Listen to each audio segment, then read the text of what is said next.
kwa sauti, msiba. Ugonjwa ni kama msiba. Ugonjwa ukikaa mwilini mwa mtu ni kama nini jamani? Msiba.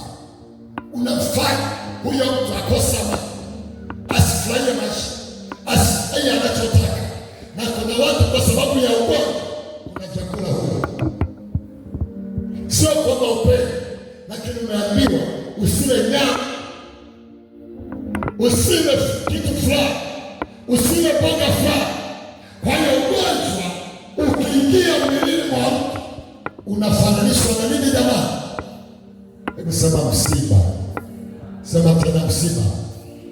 Sasa huyu mwanamke anasema atokwa na damu kwa miaka 10 na ngapi jamani? Hebu sema 12. Sema tena 12.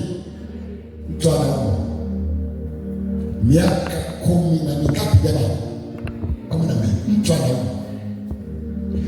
Sema aligharamikia vitu vyake kwa kutafuta matabibu, lakini haikusaidia.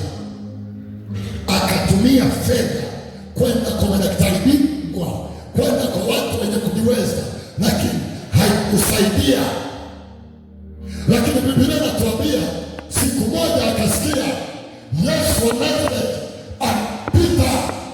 Yule mwanamke akasema, uwezo wa kwenda kuonana na Yesu sitaweza, lakini nitasikia atakapokuwa anapita, nitagusa vazi la pindo lake. Sema amina. Sema amina. Sema amina. Sema amina. Sema amina. Yule mama akasema, nimechoka kuwa na msiba, nimechoka